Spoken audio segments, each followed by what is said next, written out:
Assalamualaikum warahmatullahi wabarakatuh. Berjumpa kembali dengan saya di channel YouTube Kanda Data.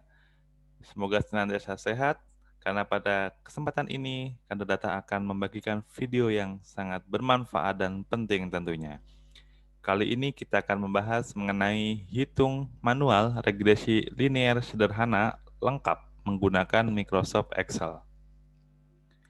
Kita bisa membuktikan dari perhitungan manual yang akan kita lakukan dengan hasil olah data menggunakan software, misalkan SPSS, kemudian SAS, Stata, dan lain sebagainya, itu hasilnya harusnya sama.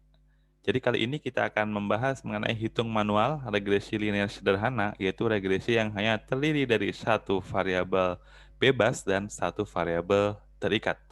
Bagaimana caranya? Di sini saya akan menyajikan dari video yang sudah saya rangkum ya. Sebetulnya ini adalah sudah pernah saya buatkan video tutorialnya, dibuat dalam 3 bagian, di mana video sebelumnya ini penjelasannya sangat rinci, tapi kali ini saya akan mereviewnya sehingga nanti teman-teman dalam satu video ini akan bisa memperoleh informasi secara utuh dan lengkap bagaimana cara perhitungan manual regresi linear sederhana lengkap menggunakan Microsoft Excel. Baik, sebelum kita mulai satu persatu, teman-teman silakan dukung channel ini agar terus berkembang dengan cara like, subscribe, and share.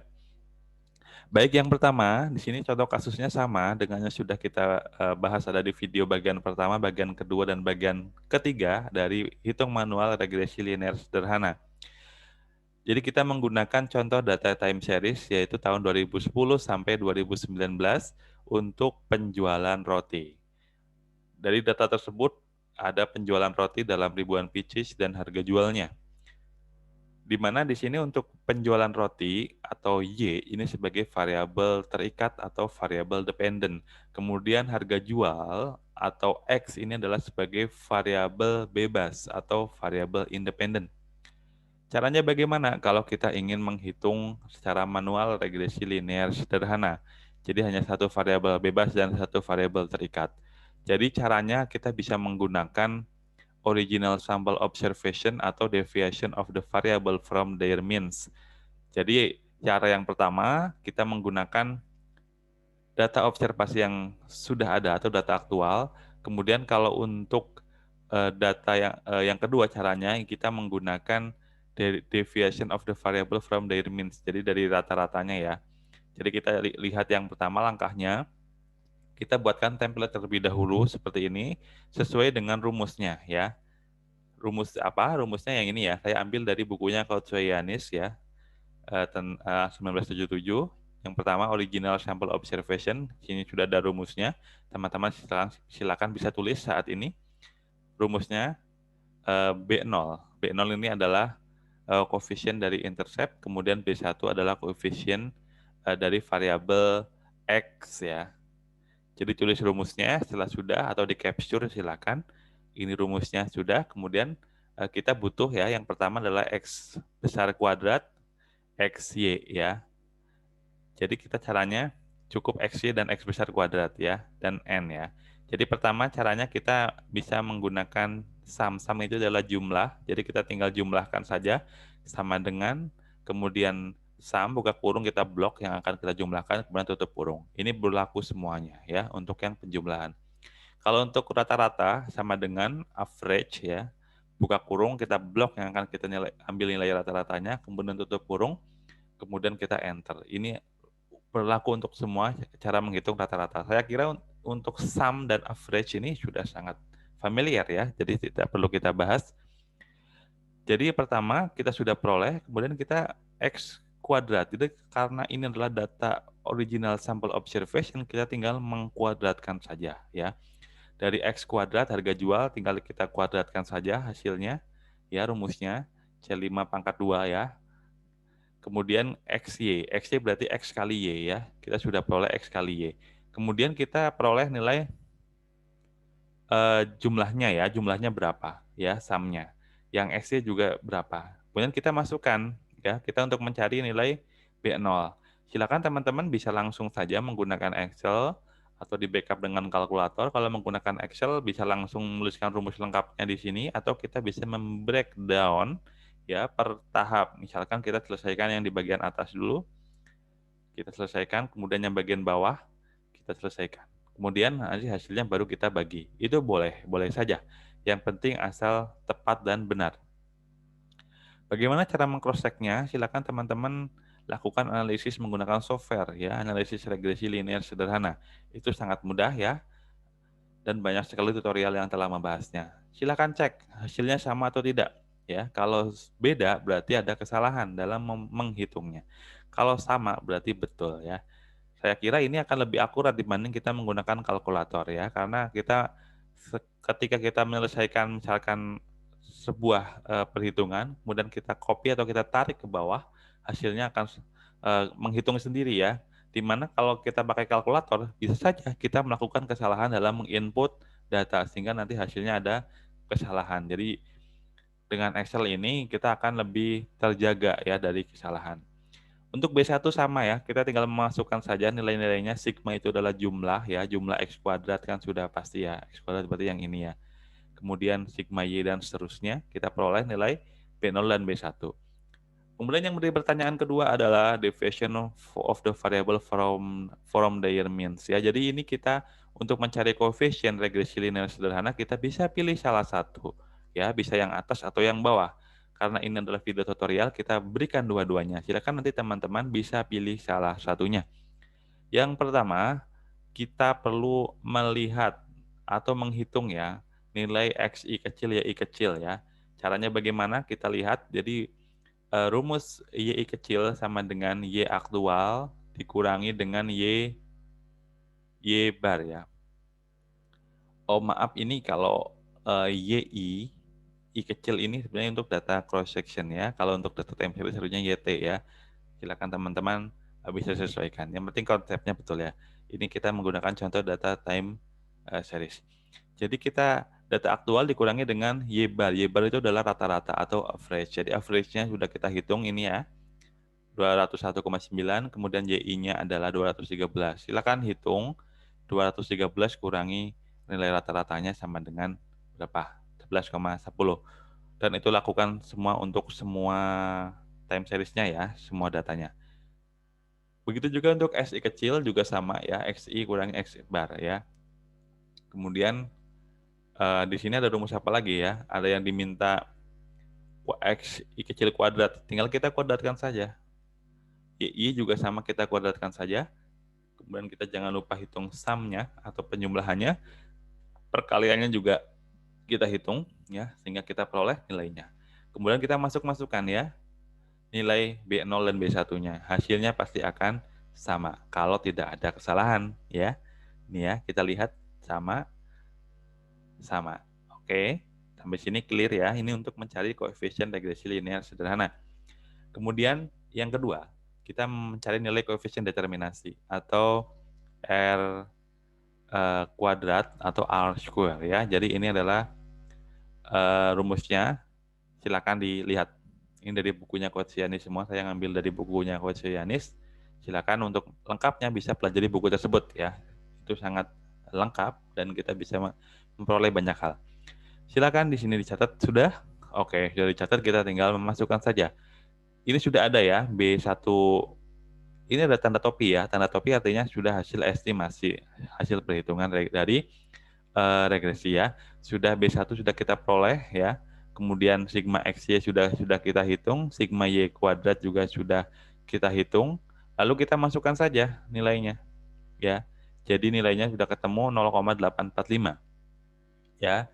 Artinya keragaman dari variabel dependen mampu dijelaskan 84,5% oleh keragaman dari variabel independen ya. Sisanya oleh variabel lain ya yang tidak dimasukkan dalam model. Itu cara menerjemahkannya.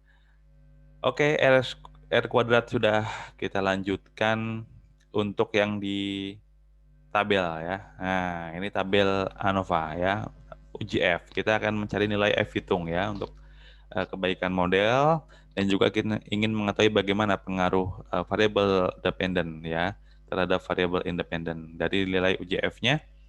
Yang pertama, kita perlu mencari nilai sum of square ya, atau jumlah kuadrat. Kemudian kita perlu mencari nilai derajat bebasnya atau degree of freedom, kemudian mencari nilai mean square atau kuadrat tengah, dan kemudian baru kita peroleh nilai F hitung ya. Yang pertama, di sini di aplikasi-aplikasi pengolah data untuk yang ANOVA dari regresi ini ada regression, ada juga yang menyebutkan model, ada juga residual, ada juga error ya. Kemudian total. Nah, di sini kita lihat sum of square. Rumusnya adalah sigma Y topi kurangi Y bar dikuadratkan. Y topi itu adalah hasil Y predicted. Predictednya menggunakan apa? Ya, menggunakan hasil estimasinya ya. Misalkan di sini Y sama dengan yang hasil tadi kita peroleh 218,38 min 0,014 X ya. B0-nya 218,38 dan B1-nya min 0,0014 ya. Y prediktifnya tinggal kita masukkan saja ya. X-nya kita ganti dengan X yang aktual. Kita masukkan, kita peroleh nilainya. Dan seterusnya kita peroleh jumlahnya. Jadi kita peroleh nilai Y topi ya. Kemudian Y topi dikurangi Y bar. Y bar itu adalah nilai average atau rata-rata. Kita peroleh semuanya kita hitung. Ya. Kemudian residual. Residual itu adalah ini ya, Y aktual dikurangi Y predicted ya. Residualnya adalah Y aktual kurangi Y predicted. Kita hitung ya. Kadang dilambangkan dengan E kecil. Selanjutnya kita kuadratkan. Nah, artinya dari sini kita sudah bisa memperoleh perhitungan. Jadi yang pertama sum of square-nya kita tinggal masukkan saja ya. Yang nilai ini kan 28,065. Kemudian residualnya 52,83 ya. Kemudian total tinggal kita jumlahkan. Nah, cukup mudah kan? Kemudian derajat bebas K-1 ya. K itu adalah jumlah seluruh variabel, baik variabel bebas maupun variabel terikat. Jadi karena sederhana ada 2, sehingga 2 kurangi 1 ya, tinggal 1. Kemudian yang derajat bebas residual atau error ini adalah N-K ya. N adalah jumlah data, kemudian K-nya adalah 2. Jadi jumlah datanya ada berapa tadi ya? Ada 10 ya. 10 dikurangi 2 ya. 2 itu variabel dependent dan independent. Jadi ketemu 8. Tinggal kita jumlahkan. Kemudian untuk mean square ini adalah sum square dibagi dengan derajat bebasnya. Tinggal dibagi saja sum square bagi derajat bebasnya, hasilnya sama. Kemudian yang residual juga kita bagi dengan derajat bebasnya. Kemudian bagaimana dengan F hitungnya? F hitungnya tinggal kita bagi saja antara mean square dari regression dikurangi mean square residual atau error. Ketemunya 43,617. Bagaimana cara mengambil kesimpulannya? Mengambil kesimpulan kita bisa menggunakan F tabel ya kalau kita perhitungan manual. Ya, F tabel. Kita bandingkan dengan F tabel. F tabel kita bisa lihat dari tabel atau kita bisa menghitung dari Excel ya dengan cara sama dengan F in. F 0,05 titik koma S5 S6. S5 itu apa? Ya ini ya. S5 derajat bebasnya ya. Derajat bebas pertama, derajat bebas kedua. Sehingga kita peroleh nilai 5,317. Pengambilan kesimpulannya adalah jika F hitung lebih besar dari 5,317 artinya signifikan, jika lebih kecil dari F tabel, F hitungnya maka tidak signifikan ya. Ini caranya yang perhitungan manual. Ya. Kemudian bagaimana cara untuk mencari nilai T selanjutnya ya, T hitung. Nah, T hitung pertama kita lihat dari sini dulu ya. Residual variance of U ya. Caranya bagaimana? Rumusnya adalah estimate of the variance of U. Ya, sigma residual kuadrat dikurangi N min K. Sudah ada tadi ya, tinggal kita masukkan ketemu 6,6. Kemudian kita cari ragam atau variance ya. Ragam atau variance. Ada 2 ya untuk B0 dan B1 ya. B0 adalah estimate of the variance of U dikalikan sigma X kuadrat per N kali sigma X kuadrat. Kecil ya. Sudah ada rumusnya juga, tinggal kita masukkan ya. Temu. Untuk yang B1 juga sama ragamnya. Kita peroleh sama. Oke. Kemudian selanjutnya adalah kita mencari standar error. Standar error adalah akar dari ragam masing-masing ya. Kalau kita standar errornya SB0 ya kita akarkan yang ragam dari B0. Kalau standar errornya B1 ya kita akarkan dari ragam B1. Udah ketemu nilainya, kemudian baru kita nilai T hitung. T hitung adalah bagian dari koefisien regresi ya B1 bagi dengan standar errornya. Begitu juga untuk yang interceptnya ya sama ya. B0 bagi dengan standar error B0. Ketemulah T hitung ya. Kita bisa buat rekap dengan mudah ya. Oke, sampai segini sudah final lengkap ya. Kemudian kesimpulannya bagaimana? Kita bisa melakukan dengan T-tabel. T-tabel itu misalkan menggunakan tutel, makanya kita 0,025 ya, sama dengan TINV 0,25, kemudian 88 itu adalah untuk yang derajat bebasnya, ketemu 2,75. Sama kesimpulannya, jika F T tabel lebih besar dari jika T hitung lebih besar dari T tabel, artinya signifikan pengaruhnya. Jika T hitung lebih kecil dari T tabel, maka tidak signifikan pengaruhnya. Kita lihat ini min itu adalah tanda negatif ya, artinya pengaruhnya berlawanan ya. Jadi kalau harga jual meningkat, maka penjualan roti akan menurun dan sebaliknya. Ini sudah sesuai dengan teori ekonomi dan pengalaman empiris di lapangan. Kita bandingkan dengan hasil SPSS. Hasilnya sama atau tidak? Pertama tadi R square adalah 0,845 sama. Kemudian F hitung 43,618 hasilnya sama? Sama. Kemudian koefisien 218,385 untuk intercept sama? Sama. Kemudian untuk harga jual min 0,0001 sekian sama. Sama ya. Kemudian kesimpulannya juga signifikan. Kalau di aplikasi pengolah data kita menggunakan p-value ya, jadi lebih kecil dari 0,05 atau lebih besar dari 0,05. Ini lebih kecil dari 0,05 artinya signifikan. Jadi harga jual berpengaruh signifikan terhadap penjualan ya, berpengaruhnya negatif. Ya, jadi demikian tutorial kali ini, semoga bermanfaat mengenai hitung manual regresi linear sederhana lengkap. Kalau ingin melihat secara tutorial step by step menggunakan Excel, silakan tonton cara hitung manual regresi sederhana bagian 1, bagian 2, dan bagian ketiga di daftar playlist channel YouTube Kanda Data. Semoga bermanfaat. Terus dukung channel ini dengan cara like, subscribe, and share. Sampai jumpa di video Kanda Data berikutnya. Salam sehat. Assalamualaikum warahmatullahi wabarakatuh.